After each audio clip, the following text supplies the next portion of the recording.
नमस्कार आप सभी को। आज़ाद बीपीएससी के इस यूट्यूब चैनल पर आप सबका स्वागत है। आज हम विशेष रूप से बात करने वाले हैं उत्तर लेखन की। और उत्तर लेखन में जो आपकी एक मूल्यांकन कक्षा को लेकर मैंने बात किया था, जिसके संदर्भ में 3 से 4 दिन पहले एक वीडियो भी आ चुकी है, जिसमें मैंने आपके लिखे हुए कुछ उत्तरों को यहाँ स्क्रीन पर दिखाकर उनकी कमियों के बारे में बताया था। तो आज की जो ये कक्षा है ये भी मूल्यांकन क्लास पर ही आधारित है।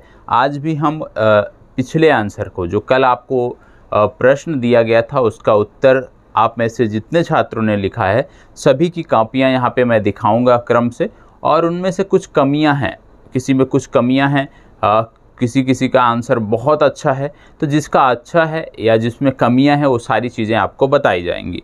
इसके साथ साथ आप में से बहुत सारे लोग कमेंट करते हैं कि सर जो है टॉपिक वाइज कराया जाए। तो आपको बता दें कि अभी तक जितनी चीज़ें कराई गई हैं कहीं ना कहीं आपके पाठ्यक्रम से जुड़ती हैं। पाठ्यक्रम से बाहर अभी कुछ भी नहीं कराया मैंने, तो पाठ्यक्रम का ही उत्तर लेखन कराया जा रहा है। तो परेशान होने की ज़रूरत नहीं है, सिर्फ आवश्यकता है कि आप निरंतर जुड़े रहें। जितनी चीज़ें यहाँ पे हो रही हैं, प्रत्येक प्रश्न जब आप हल करते हो, जब आप उसका उत्तर लिखते हो, कहीं पे एक कॉपी आप बनाओ जहाँ पे टॉपिक वाइज भी आप नोट करते हुए चलो कि क्या क्या टॉपिक आपका अभी तक कंप्लीट हुआ है। जैसे प्लेट विवर्तनिकी से लेकर पृथ्वी की आंतरिक संरचना से लेकर भूकंप तक की जो चर्चा थी वो हमने समाप्त की है।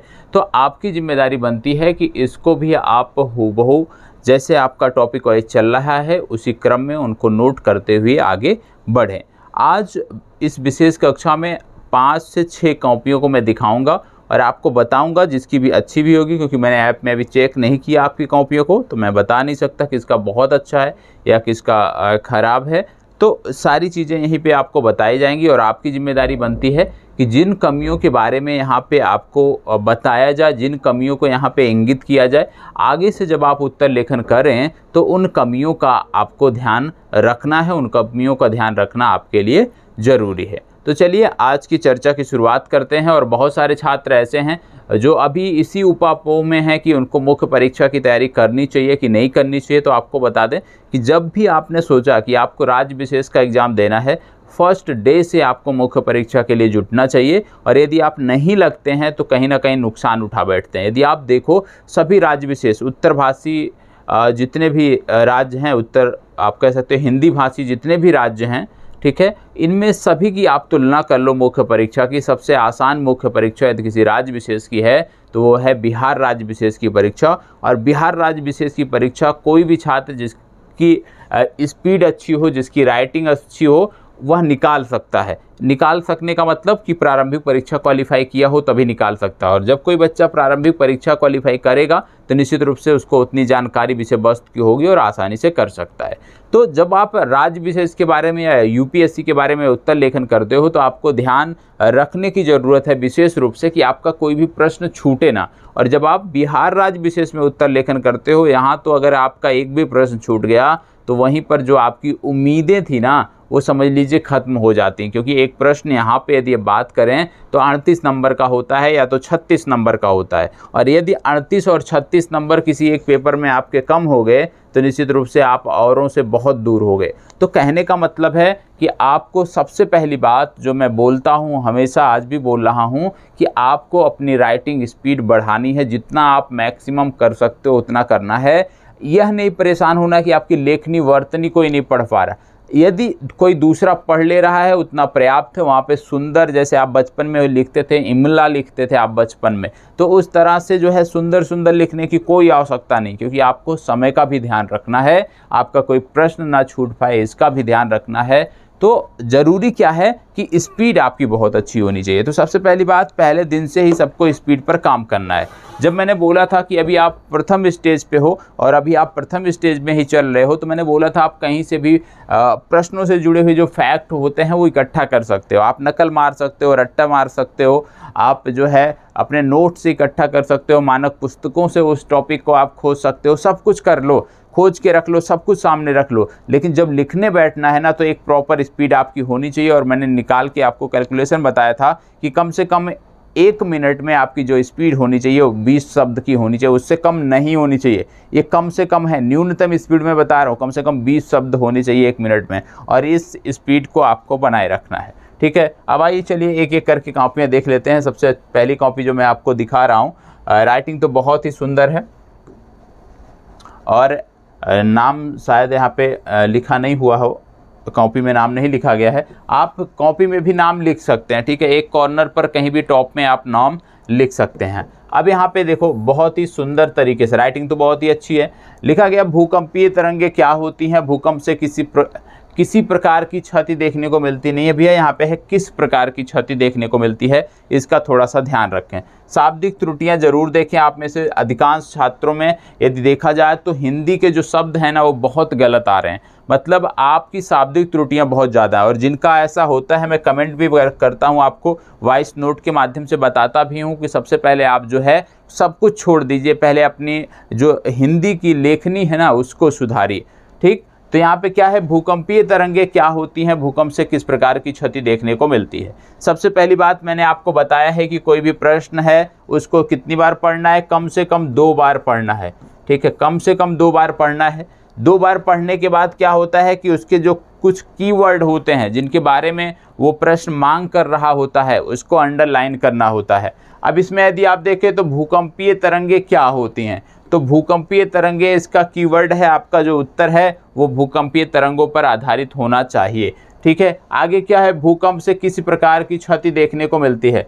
अब भूकंप से किस प्रकार की क्षति देखने को मिलती है, तो यहाँ पे भूकंप से जो क्षति है ये दूसरा कीवर्ड है, इसको आपने अंडरलाइन कर लिया। और जब आपने अंडरलाइन कर लिया तो आपको यहाँ पे एक समझ बन गई कि आपका जो प्रश्न है ये 2 भाग हैं। इस प्रश्न के पहले भाग में पूछा जा रहा है कि भूकंपीय तरंगे क्या होती हैं और दूसरे भाग में आपको बताना है कि भूकंप से किस प्रकार की क्षति होती है। तो अब आपको पता चल गया कि आपके प्रश्न की मांग क्या है, आपको यह भी पता चल गया कि आपका जो प्रश्न है उसको आपको 2 भागों में बांट कर लिखना है और दोनों भाग आपको पता चल गए। अब यहाँ पे आपको ध्यान देने की ज़रूरत होती है, यहीं पे समझने की ज़रूरत होती है कि क्या जो प्रश्न पूछा जा रहा है इसको सिर्फ पैरा वाइज लिखना है या चित्र और ग्राफ का भी प्रयोग इसमें आप कर सकते हो। तो इसमें जब आप देखते हो यदि हम देखें पहला भाग देखें कि भूकंपीय तरंगे क्या होती हैं, तो निश्चित रूप से इस भाग में आप चित्र भी बना सकते हो, ग्राफ्स के माध्यम से भी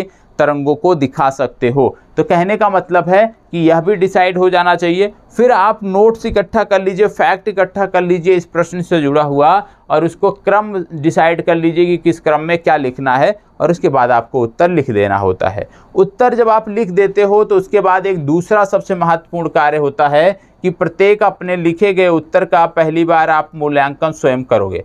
स्वयं आप पहले मूल्यांकन करोगे अपने उत्तर का, और जब आप अपने उत्तर का मूल्यांकन करोगे तो कुछ कमियां निश्चित रूप से आपको दिखाई देंगी और आपका काम बनता है कि जब आप अपने उत्तर को शेयर करते हो उससे पहले मूल्यांकन के दौरान जो कमियां आपको मिलती हैं उनको दूर कर एक दूसरा बेहतर उत्तर लिखना होता है और उसके बाद ही आप अपने उत्तर को ऐप में शेयर करते हो। जो लोग पहली बार देख रहे हैं आपको बता दें, आपको आज़ाद बीपीएससी मोबाइल ऐप डाउनलोड कर लेना है। डाउनलोड करने के बाद लॉगिन करोगे आप और वहाँ पे एक प्लस बैचेज पे जाओगे, वहाँ पे प्लस आइकॉन पे क्लिक करना है और वहाँ पे टाइप करना है बीपीएससी एग्ज़ाम। जैसे ही आप बीपीएससी एग्ज़ाम टाइप करोगे आप हमारे ग्रुप से जुड़ जाओगे जो उत्तर लेखन से संबंधित है, जहाँ पर आपके उत्तर लेखन के कार्यक्रम चलते हैं।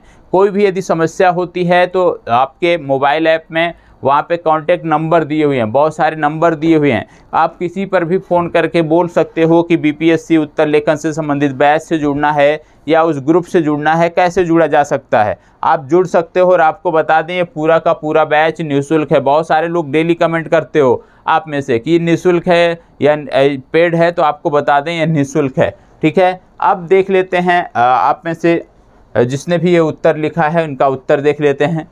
बोला जा रहा है भूकंपीय तरंगे पृथ्वी की आंतरिक परतों व सतह पर चलने वाली ऊर्जा तरंगे होती हैं। देखो अब आपका जो उत्तर है तो यहाँ पे आपको कामा और पूर्ण विराम का अवश्य ध्यान रखना होता है, जो कि इस उत्तर में अभी देखो पहली पंक्ति समाप्त हुई है, यहाँ देखने को नहीं मिला है, होती है, यहाँ पे पूर्ण विराम लगेगा। इसके बाद आगे बढ़ोगे, जो भूकंप की क्रिया से उत्पन्न होती हैं पृथ्वी के अंदर जहाँ से यह तरंगे उत्पन्न होती हैं। अच्छा ठीक है, यहाँ बढ़िया है, आपने कामा का प्रयोग किया है, उसे उद्गम केंद्र कहते हैं। अब यहाँ पे कहते हैं तथा, तो यहाँ पे पूर्ण विराम नहीं लगना है, ठीक है, इसको ध्यान रखना है। जहाँ पे वर्ड समाप्त हो, आपकी एक पूरी पंक्ति समाप्त हो रही है, वहीं पर पूर्ण विराम लगाना है। यहाँ पे जुड़ रहा है शब्द, कहते हैं तथा केंद्र के ठीक ऊपर, ऊपर आपने क्या लिखा है, ऊपर, तो ऊपर और ऊपर शाब्दिक त्रुटियां ना करें। देखो राइटिंग अच्छी नहीं है चल जाएगी, लेकिन यदि आप हिंदी के शब्द गलत करेंगे तो वहीं से आपको, यदि एग्जामिनर ने आपकी एक आंसर में,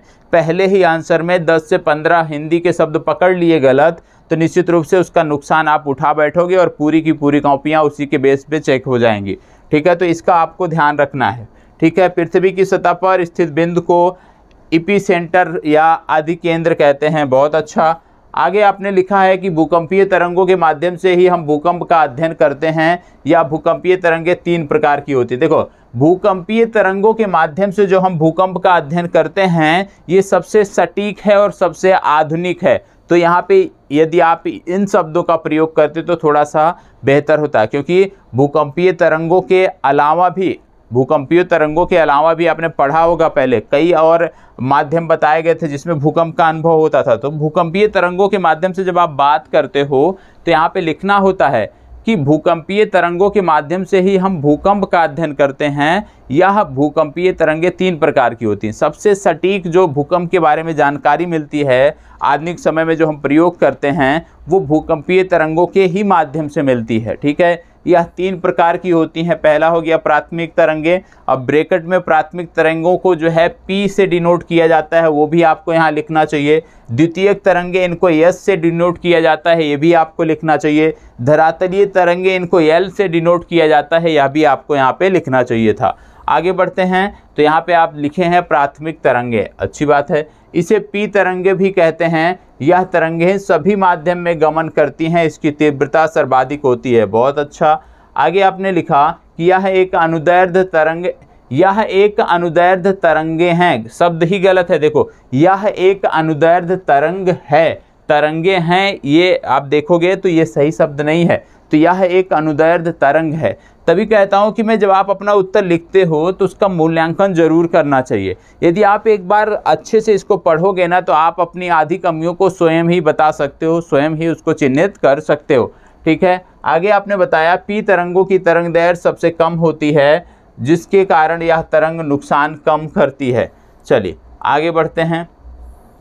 यहाँ पे एक चीज़ और आपको बताना था कि जो P तरंगे होती हैं, ये किसके समान गुणधर्म दिखाती हैं, ये ध्वनि तरंगों के समान गुणधर्म वाली होती हैं, वो भी आपको लिखना था। इसी प्रकार से जब आप S तरंगों के बारे में लिखते हैं तो वहाँ पे भी आपको बताना चाहिए कि ये जो तरंगे हैं, ये प्रकाश, आप कह सकते हो प्रकाश तरंगों की तरह गुणधर्म वाली होती हैं, तो ये भी लिखना जरूरी होता है, ठीक है। इसे S तरंग कहा जाता है। इस तरंग की गति एवं तीव्रता P की तुलना में कम होती है, और P की तुलना में 40% कम होती है। एग्जैक्ट कितनी होती है आप नोट कर सकते हो, 40% कम होती है, ठीक है। लेकिन तरंगदैर्घ्य P तरंग की तुलना में अधिक होती है, जिसके कारण नुकसान अधिक होता है। यह तरंग केवल ठोस में गमन कर सकती है, यह एक प्रकार की अनुप्रस्थ तरंग है। और यहाँ पे दिखा देना चाहिए था कि इसके जो गुण धर्म होते हैं वो प्रकाश तरंगों के समान होते हैं, ठीक है। आगे बढ़ते हैं। अगला आपका है धरातलीय तरंगे, बहुत अच्छा। इसे यल तरंग भी कहा जाता है। यह केवल सतह पर, सतह आपका गलत है, सतह पर गमन करती है। इस तरंग की गतियों में तीव्रता बहुत कम होती है, लेकिन तरंगदैर्घ्य सर्वाधिक होती है, जिसके कारण इस तरंग से नुकसान बहुत ज़्यादा होता है, ठीक है। अब यहाँ पे आपने बनाया है, बहुत अच्छी बात है। अब यहाँ पे P तरंगे, S तरंगे आपने दिखाया है, तो यहाँ पे आपको क्या करना चाहिए। अभी जैसे मैं चित्र ध्यान से देखूं तो यहाँ पे आपको पूरा नहीं बनाया, आपको पूरा दिखाना चाहिए था। भू प्रॉपर्टी, मेटल और क्रोड तीनों के बारे में लिखना चाहिए था कि कौन सा क्या है, ठीक है, तीनों को लिखना चाहिए था। फिर आप इसका सेंटर दिखाते। देखो ये जो लाइनिंग खींची गई है मैप में त्रुटि है, क्योंकि P तरंगे जो होती हैं सेंटर से होके जाती हैं, तो एक लाइनिंग आपको सेंटर पे केंद्र जो है जरूर बना देना चाहिए था, ठीक है। इसके बाद आपने 105 से 145, बहुत अच्छी बात है, 105 से 145, ठीक है। कहीं कहीं 102 से 143 लिखा है किसी पुस्तक में, कहीं पर 105 से 145, उससे फ़र्क नहीं पड़ता है, ठीक है। एक याद रखिएगा क्योंकि दोनों कभी साथ नहीं दिया रहेगा। तो 105 से 145 के बीच में P तरंग छाया क्षेत्र, अच्छी बात है।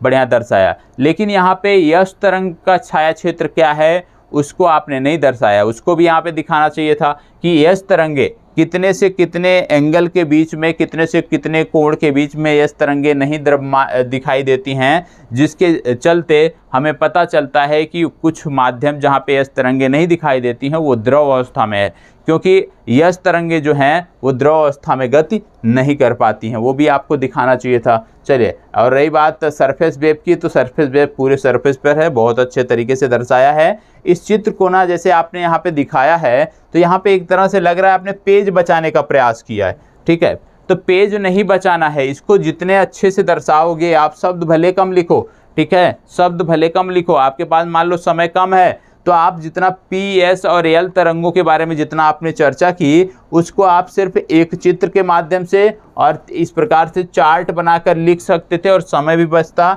और आप आसानी से दर्शा भी सकते हो। तो चित्र को कम से कम, इस चित्र को आधे पेज पे अच्छे से बनाना चाहिए था और कहाँ पे क्या चीज़ें हैं उसको लिखना चाहिए था, तो थोड़ा सा और फर्क पड़ता। तो पेज नहीं बचाना है, यह भी आपको ध्यान रखना। बाकी राइटिंग आपकी बहुत सुंदर है।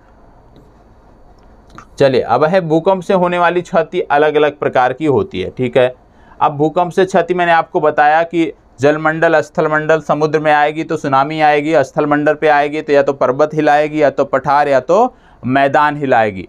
और यदि पर्वत हिलाएगी तो क्या होगा, भूस्खलन होगा। समुद्र में आएगी तो क्या होगा, सुनामी आएगा। ठीक है, इसी तरह मैदानी भाग में आएगी तो क्या होगा, मैदानी भागों में दरार बनेंगे, फॉल्ट बनेंगे। तो ये चीज़ें हैं, बहुत अच्छे तरीके से आपने दिखाया है, बहुत अच्छी बात है, उत्तर आपका बहुत ही अच्छा है। ठीक है, चले अब निष्कर्ष के बारे में मैंने आपको बताया था कि जब आप निष्कर्ष लिखोगे, ठीक है, आधुनिक समय में भूकंपीय तरंगों को भूकंप की जानकारी के लिए सबसे प्रामाणिक स्रोत, ये गलत लिखा है, ठीक है, प्रामाणिक स्रोत माना जाता है। लेकिन अभी भी कुछ ऐसी घटनाएं हैं जिसके बारे में सटीक नहीं होता है भैया, सटीक होता है, आप लिखे हो सटीक, सटीक जानकारी नहीं मिल पाई है। ठीक है, पहला, भूकंप आने को पहले जानवरों को कैसे पता चल जाता है, और इन जानवरों में विशेष रूप से जैसे सांप का जिक्र होता है, जैसे कुत्ते का जिक्र होता है, जैसे चूहों का जिक्र होता है, उनके बारे में आपको लिखना था। ब्रैकेट में आप लिख सकते थे। इसके साथ साथ आपको जैसे मैंने बताया कि मध्य जून, तो आप ऐसे इंग्लिश में नहीं लिखोगे कि आधा मध्य आपने हिंदी में लिखा और जून इंग्लिश में लिख दिया, ऐसा आपको नहीं लिखना है। मध्य जून, तो जब आप हिंदी में उत्तर लेखन कर रहे हो तो सारे वर्ड आपके जो हैं वो हिंदी में होने चाहिए। ठीक है, मध्य जून, मध्य दिसंबर में आने वाले भूकंप अधिक विनाशकारी होते हैं, बहुत अच्छा। तीसरा, अधिकांश बारे में यह देखने को मिला है, अधिकांश बारे में, ये गलत थोड़ा सा है शब्द, जिसमें भूकंप आते हैं वहाँ कुछ समय के बाद वर्षा अधिक होती है। अक्सर भूकंप के साथ ही वर्षा होती है और इसी के कारण ऐसा माना जाता है कि जो ये भूकंपीय तरंगें होती हैं ये कहीं ना कहीं हमारे स्थल को तो प्रभावित करती हैं, स्थलमंडल को, साथ ही साथ ये वायुमंडल को भी प्रभावित करती हैं, जिसके कारण संघनन और इस प्रकार की क्रियाएं होती हैं और वर्षा भी देखने को मिलती है। ये अक्सर होता है, भूकंप के साथ साथ वर्षा होता है। एक तो भगवान भूकंप की वजह से बोला जाता है ना कि ऐसे ही समस्या खड़ी होती है, लोग दबे होते हैं, लोगों के पास इधर उधर सामान शिफ्ट करने में लोग व्यस्त होते हैं, चीख पुकार मची होती है और उसी दौरान वर्षा भी होती है, जिससे इस समस्या को यदि हम देखें तो दोगुनी लगभग समस्या यहाँ पे बढ़ जाती है। उत्तर बहुत ही अच्छा है।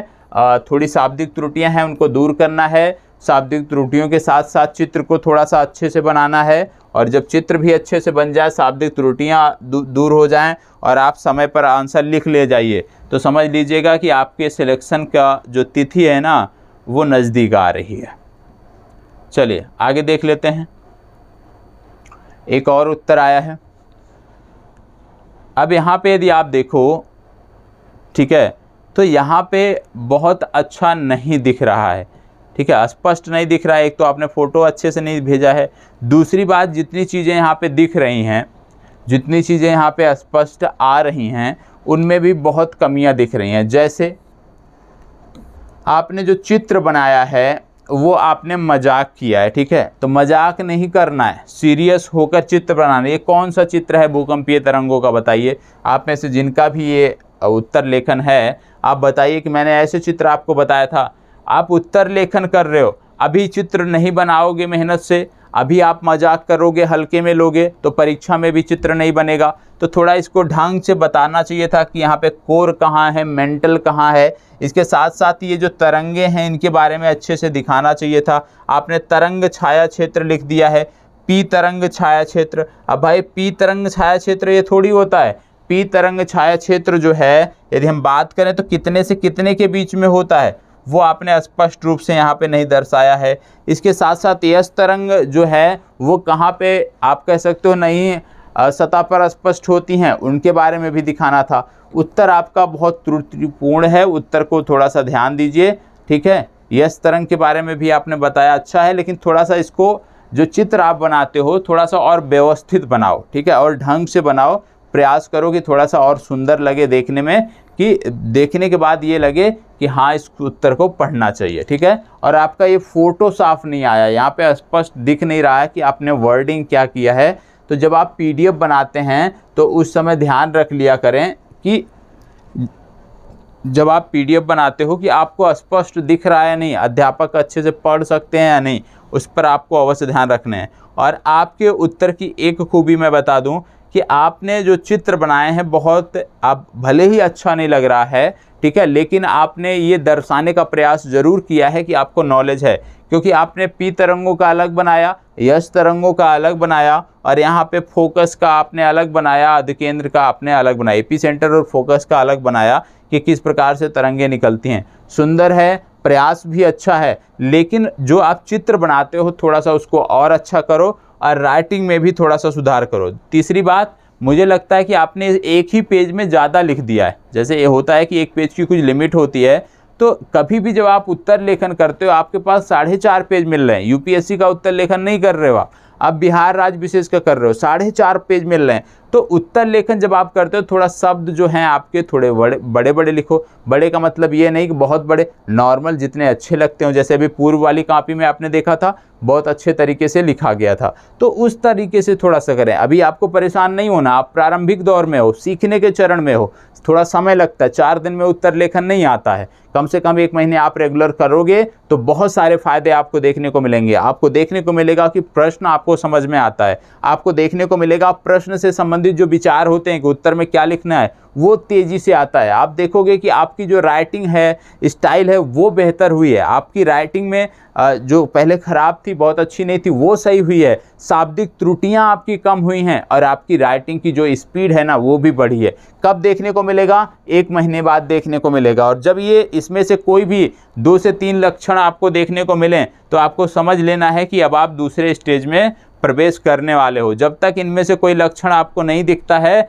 आपको यही मान के चलना है कि आप मेहनत नहीं कर रहे हो, अच्छे से इसको ईमानदारी से उत्तर लेखन नहीं कर रहे हो। क्योंकि जब आप दूसरे स्टेज में जाने वाले होगे तो इनमें से कम 3 से 4 लक्षण आपको दिखने चाहिए, और उसी के बाद हम बोलेंगे कि आप अब दूसरे स्टेज के लिए तैयार हैं। ठीक है, तो प्लीज़, इस स्क्रीन पे नहीं दिखाई दे रहा है स्पष्ट, लेकिन यदि आपने जो मुझे भेजा है, ऐप में जो भेजा है, वहाँ पे स्पष्ट दिखाई देगा, तो निश्चित रूप से मैं वहाँ पे देखकर आपकी कमियों को बताऊंगा। देखो, बहुत सारे लोग होते हैं कि कमियां जब बताई जाती हैं तो फिर उनको अच्छा नहीं लगता, उनको लगता है कि ये तो खराब है, मेरी कॉपी में कमी बताई गई, दूसरे में नहीं बताई गई। देखो, जिसमें कमी दिखेगी वो बताई जाएगी। और यदि आपकी कोई कमी बताता है, जब आप कह सकते हो कि तैयारी कर रहे हो या पढ़ाई कर रहे हो और आपकी कोई कमी बताए ना, तो वो आपका अपना सगा है, उसके पास एकदम बहुत अच्छे से रहना है। अब देखो, एक उत्तर ये आया है। अब इसमें देखो, आपने फ़ोटो जो खींचा है थोड़ा सा पहले पेज का, ये गलत लगा दिया। अब मैं कैसे इसको पढ़ने जाऊं बताओ? तो थोड़ा सा जब आप भेजते हो तो जिम्मेदारी ये आपकी है कि आप सही तरीके से भेजो, तभी तो हम उसको जज करेंगे। आपका उत्तर सही नहीं मिलेगा, अस्पष्ट नहीं रहेगा, आप पेज इधर का उधर लगा दोगे तो समस्या होती है। जैसे आप ईमानदारी के साथ लिखते हो, 2 मिनट का समय लगता है, अच्छे से फ़ोटो खींच के सबमिट करना चाहिए। अब यहाँ पे देखो, भूकंप केंद्र बताया गया है। भूकंप केंद्र, भूकंप मूल, बहुत अच्छी बात है। पी तरंगे, पी तरंगों के बाद यहाँ पे मेंटल क्रस्ट, मेंटल क्रोड, ठीक है, बहुत अच्छी बात। दिखाने का प्रयास आपका अच्छा है, लेकिन थोड़ा सा इस चित्र में भी सुधार करने की ज़रूरत है। ये आपको भी लग रहा होगा, इतना रफली अभी नहीं बनाना है। अभी आप एग्जामिनेशन हॉल में नहीं बैठे हो, ठीक है। अभी आप घर पे बैठ के बना रहे हो, तो जैसे आप अपने उत्तर को लिखने में 1 घंटे ले रहे हो, तो 5 मिनट चित्र बनाने में ले लो, थोड़ा सा अच्छे से बनाओ, क्योंकि अभी से आदत बनी रहेगी तभी चीज़ें बेहतर होंगी, ठीक है।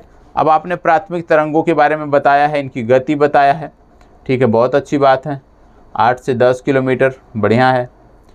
द्वितीयक तरंगों के बारे में आपने बताया है, तृतीयक तरंगों के बारे में आपने बताया है, और इसके साथ साथ भूकंप से किस प्रकार की क्षति देखने को मिलती है, बढ़िया है।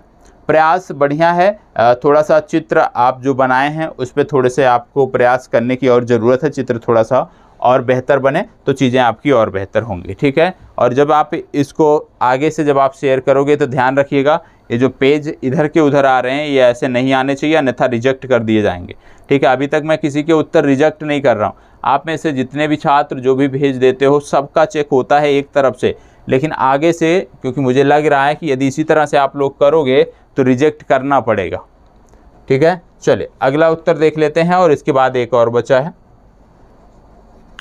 यहाँ पे वही प्रश्न है, प्रश्न तो सेम है, ठीक है। तो जैसे कि यहाँ पे पहला हेडिंग डाला गया है परिचय, इस तरह के हेडिंग की कोई आवश्यकता आपके उत्तर में नहीं होती है। जो आप परिचय लिख रहे हो इस तरह की कोई हेडिंग नहीं पढ़नी चाहिए आगे से, ठीक है। भूकंप के दौरान भूकंपीय तरंगें उत्पन्न होती हैं जो केंद्र से सभी दिशाओं में बाहर की ओर प्रसारित होती हैं। देखो यहाँ पे क्या बोला गया है, भूकंपीय तरंगें क्या होती हैं, ठीक है।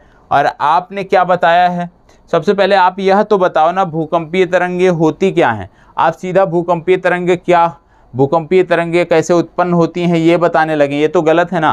प्रश्न पूछा जा रहा है भूकंपीय तरंगें क्या होती हैं और आप क्या बता रहे हो भूकंपीय तरंगें कहाँ उत्पन्न होती हैं, तो यहाँ से मैच नहीं कर रहा है। तो सबसे पहले ये स्टार्टिंग की आपकी लाइन है, प्रारंभिक लाइन है, यहाँ पे यदि कमियाँ होंगी तो दिक्कत है, तो इसको सुधार करें सबसे पहली बात, ठीक है। आगे यदि मैं देख लेता हूँ तो भूकंपीय तरंगें 3 प्रकार की होती हैं, पी तरंगें या प्राथमिक तरंगें अथवा अनुदैर्ध्य तरंगें, एस तरंगें या द्वितीयक। द्वितीयक आपका गलत लिखा हुआ है, ठीक है, द्वितीयक आप थोड़ा सा सही करें। अनुप्रस्थ तरंगें, एल तरंगें या सतही तरंगें, ठीक है। मुख्य भाग इस तरह से आपको नहीं लिखना है, प्रस्तावना मुख्य भाग, ये सिर्फ आपको जानने की चीज़ें होती हैं कि आप इसको याद रखें, तो इस तरह से कभी नहीं करना, ये हेडिंग नेक्स्ट टाइम से नहीं होनी चाहिए, ठीक है।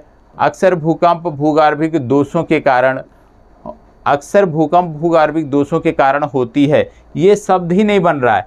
आप सबसे बड़ी गलती क्या कर रहे हो, आप एक बार उत्तर लिखते हो, दोबारा आप लिखना नहीं चाहते हो और वही उत्तर आप सबमिट कर देते हो। जब आप एक बार पढ़ लो, जैसे मैं पढ़ रहा हूँ, अक्सर भूकंप भूगर्भिक दोषों के कारण होती हैं, अक्सर भूकंप भूगर्भिक दोषों के कारण होती हैं, ये कौन सा शब्द बन रहा है आप बताओ। तो जब आप एक बार पढ़ लोगे ना तो निश्चित रूप से आपको अपनी कमियां पता चल जाएंगी। खुद नहीं पढ़ पाते हो, नहीं आपके पास समय है, इतनी ज़्यादा व्यस्तता है, किसी दूसरे को लिख को दे दो कि भैया एक बार पढ़ लो, देख लो कहीं कोई कमी तो नहीं है। कम से कम वो जो आपके लाइन में पंक्तियों में कमी होगी, उसको हिंदी का नॉलेज होगा तो पूर्ण विराम, कामा, शाब्दिक त्रुटियाँ तो आपकी पकड़ सकता है। तो इस तरह से काम ना करो, ठीक है।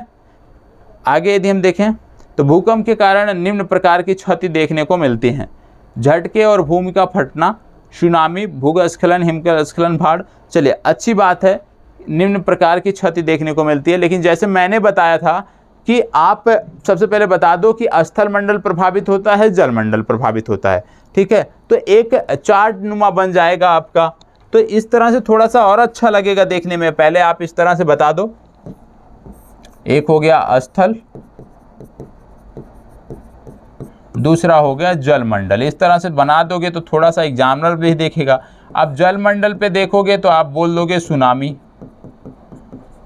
ठीक है। अब स्थल मंडल पे आप देखोगे तो यहाँ पे आप बोल सकते हो बहुत सारी चीज़ें स्थल मंडल पे की कहाँ आएगी, पर्वत, स्थल मंडल को इस तरह से स्थल मंडल हो गया।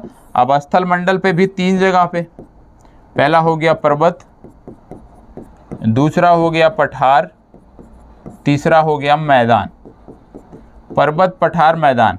अब पर्वत पे आएगा तो क्या होगा, भूस्खलन होगा। तो इसी तरह से लिखोगे तो पहला एक क्या हो जाएगा, लगभग आधा पेज आपका ये ले लेगा। और एग्जामिनर तब आपका पूरा पढ़ने नहीं जाएगा, वो यहीं से देख लेगा कि बच्चे ने ये चीज़ यहाँ पे लिखा है और वहीं से उस आधार पे आपको नंबर दे देगा। इतना लिख लिया आपने। अब लिखने के बाद एक एक करके, जैसे स्थल मंडल के अंदर आए तो सबसे पहले पर्वत के अंदर आए, अब पर्वत के बारे में लिख लेना है कि पर्वत पे आएगा तो क्या होगा, इसी तरह से पठार पे आएगा क्या होगा, इसी तरह जल मंडल में जब आएगा तो क्या होगा। तब थोड़ा सा और अच्छा लगता है, तब उत्तर आपका थोड़ा सा और आकर्षक बनेगा और उसका फायदा आपको देखने को मिलेगा। ठीक है, और हेडिंग नेक्स्ट टाइम से नहीं होनी चाहिए, मुख्य भाग और ये सारी चीज़ें आपको नहीं होनी चाहिए। ठीक है, चले। और यहाँ मुझे लगता है कि आपने 4.5 पेज से ज़्यादा लिखा है, इतना लिखने की आवश्यकता नहीं है। जो महत्वपूर्ण चीज़ें हैं उसके बारे में लिखें और उसी आधार पे आपका उत्तर जज कर दिया जाएगा। ठीक है, बाकी ऐप से आप जुड़े हैं, जो भी इस उत्तर में कमियां होंगी ऐप में आपको बताया जाएगा। एक उत्तर और देख लेते हैं। यहाँ पे है भूकंपीय तरंगे क्या होती हैं, भूकंप से किस प्रकार की क्षति देखने को मिलती है। चले उत्तर, अभी ये आपको लिखने की ज़रूरत नहीं है, उत्तर ये लिखने की ज़रूरत नहीं है। भूकंप पृथ्वी की सतह के हिलने को कहते हैं या पृथ्वी के स्थल मंडल में ऊर्जा के अचानक मुक्त हो जाने का कारण होता है। भूकंप के उद्भव, अब देखो आप क्या बताने लगे हो, यहाँ पे बात हो रही है भूकंपीय तरंगों की और आप बताने लग रहे हो भूकंप क्या होता है, भूकंप कैसे उद्गम कैसे होता है।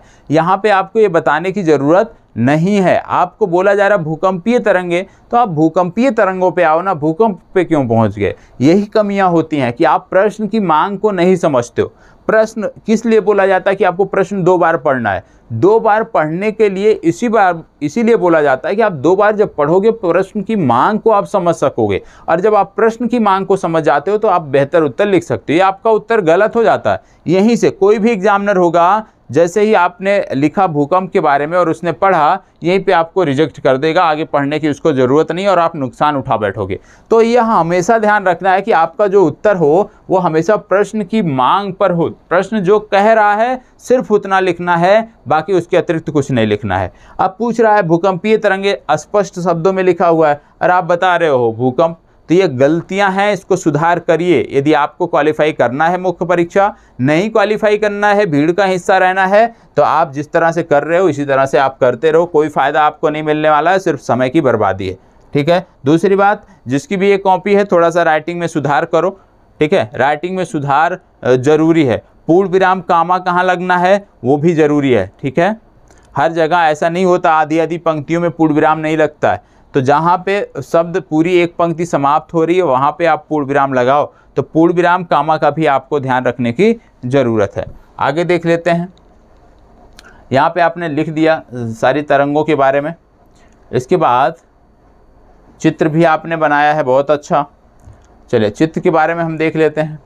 पी तरंग छाया क्षेत्र, अब आपने बनाया है पी तरंग छाया क्षेत्र। पी तरंग छाया क्षेत्र आपको पता है यहाँ टॉप में कहाँ से आ गया पी तरंग, ये वाला कहाँ से आ गया पी तरंग छाया क्षेत्र।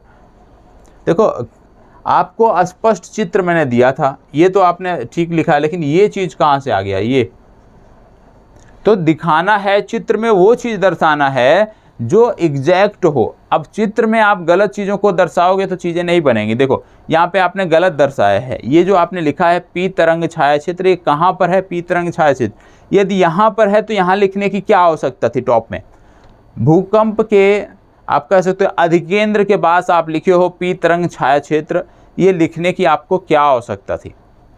तो चित्र आपका स्पष्ट होना चाहिए। नहीं आता बनाने, नहीं बना सकते हो स्पष्ट तो मत बनाओ, क्योंकि चित्र में यदि आप गलती करोगे तो वहीं से चीज़ें आपकी ख़राब हो जाएंगी। चित्र बनाना ज़रूरी है, बनाना ज़रूरी है, लेकिन बनाना तभी ज़रूरी है जब उसके बारे में आप सही डिस्क्राइब कर सको, सही उसके बारे में बता सको।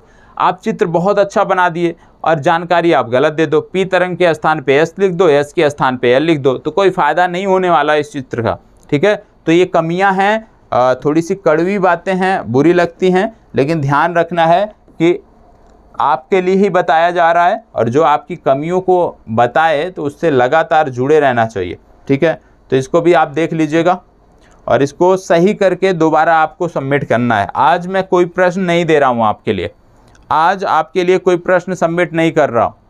ठीक है, लेकिन आज मैं वहाँ पे प्रश्न सेक्शन में ही सबमिट करूँगा कि जिसमें जो कमियाँ बताई गई हैं आज के उत्तर में आपकी जो कमियां बताई गई हैं यही उत्तर आप दोबारा सबमिट करोगे।